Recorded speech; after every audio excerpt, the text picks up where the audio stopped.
saya Pak Sekuriti Raidenter, Ketua Ikramat. Ikramat itu Ikatan Keluarga Besar Kerajaan Matan Tanjung Pura. Ini Ketua Dewan Sepuh Pak Uti Mawardi, Dewan Sepuh juga Pak Haji Uti Fatullah, sekalian Lurah Kelurahan Mulia Utara. Ini Sekretaris Pak Gusti Jamaludin. Ini perwakilan dari Pemuda Melayu, yang rekan-rekan semua dari Pemuda Keraton. Jadi maksud kita ke sini pertama silaturahmi dan mengucapkan selamat datang kepada Bapak di Ketapang. Terima kasih Pak. Jadi kalau Bapak nanti ke Keraton, insya Allah kita tepung tawar acara adat kita. Oh ya. Jadi agenda kita ke sini dadakan. Mohon maaf Bapak tanpa ada perjanjian sebelumnya. Ya. Jadi kita pertama agendanya silaturahmi. Walaupun sebentar Pak ya, setelah 15 menit. Yang kedua, dari pihak kami ini mau melaporkan Pak, izin melaporkan tentang netizen yang membuat ketersinggungan dari pihak kerajaan dan dari puak Melayu. Jadi kenapa kita laporkan? Karena masa-masa di lapangan sudah mau bergerak Pak. Itu salah satu komen di Facebook. Nanti lapor tertulisnya ada di sini Pak. Kemudian sebentar saya mau tanya dulu Pak ya. Itu permasalahan apa ya di komen di Facebook ini? Di komen Facebooknya kesimpulannya dia mengatakan bahwa raja itu bodoh bebal. Pengecut. Raja sebelum kami Pak. Raja Gusti Mahasona. Raja Ketapang Pak. Raja Kerajaan Matan Pak. Terus memang dia itu apakah tanggapannya itu terkait dengan momen apa maksud saya?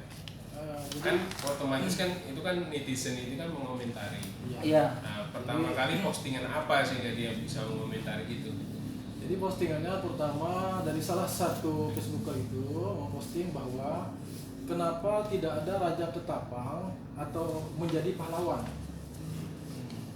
Jadi beratus komen itu mengatakan bahwa ada syarat-syarat tertentu Pak. Nah, tapi mereka yang nama Mizami ini dia di luar itu Pak, di luar konteks mengatakan bahwa seolah-olah Raja Ketapang ini bodoh.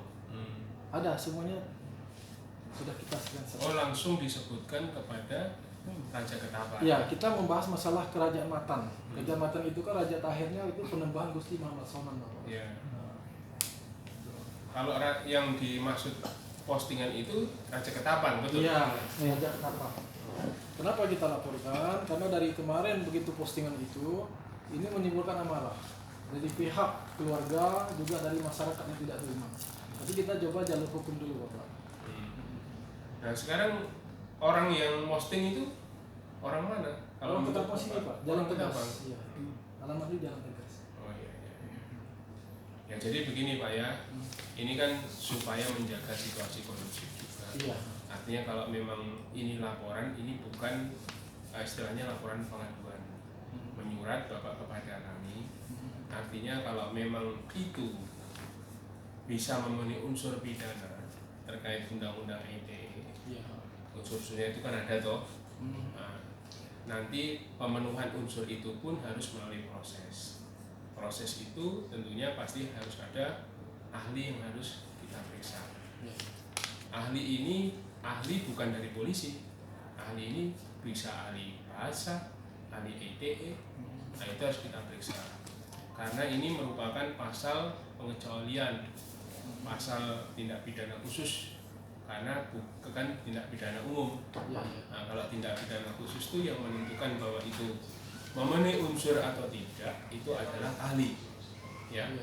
Nah, dari segi pengaduan ini nanti dengan adanya ahli itu kita melakukan gelar perkara untuk bisa ditingkatkan dari pengaduan menjadi laporan polisi. Kalau hanya pengaduan itu sifatnya hanya penyelidikan dan permintaan keterangan, bukan berita acara pemeriksaan dan begitu. Nah setelah pemenuhan unsur sudah memenuhi, kita buat LP, baru kita membuat surat panggilan resmi. Ya, surat panggilan resmi terhadap saksi-saksi semuanya.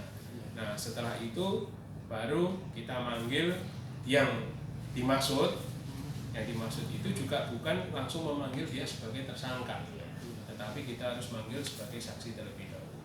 Karena polisi itu menangani perkara itu praduga tak bersalah, tidak langsung menyampaikan bahwa itu salah. Tapi kalau menurut kita itu salah, nah itu adalah di pengadilan, proses di pengadilan. Jadi begitu Pak ya. Artinya kalau memang Bapak melakukan pengaduan seperti ini dan memang merasa dirugikan, ya kita terima pengaduannya. Kemudian kami harapkan juga supaya situasi tetap kondusif. Kan Ketapang ini kan ibaratnya tidak ada sejarahnya Pak ya. Iya. Katakanlah Kerusuhan tidak pernah. konflik sosial kan tidak pernah, SARA tidak pernah. Ya kita harus jaga itu Pak. Nah, tolong dijaga keluarga dari keraton sendiri ataupun masyarakat Melayu supaya tidak ada riak-riaknya. Ya, kalau memang sudah ada pengaduan seperti ini ya kita berupaya semaksimal mungkin. Ya, kita berupaya semaksimal mungkin. Terima kasih sudah dikunjungi. Artinya Bapak masih percaya dengan kita. Iya. Kalau Bapak nggak percaya sama kita mungkin sudah kejadian itu. Iya, Tadi betul. malam sudah beres. Nah, Sudah dijemput. Makanya itu Pak. Makanya tolong dijaga. Ya dijaga Pak. Karena pandemi COVID ini juga kita nggak bisa salaman.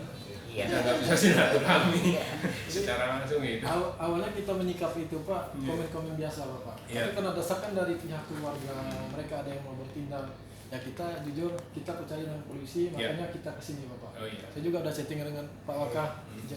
Nah makanya nanti kalaupun nanti ada keluarga yang menanyakan gimana prosesnya, tolong disampaikan apa yang sudah saya sampaikan tadi, bahwa proses masalah ITE ini tidak seperti membalikkan tangan. Iya.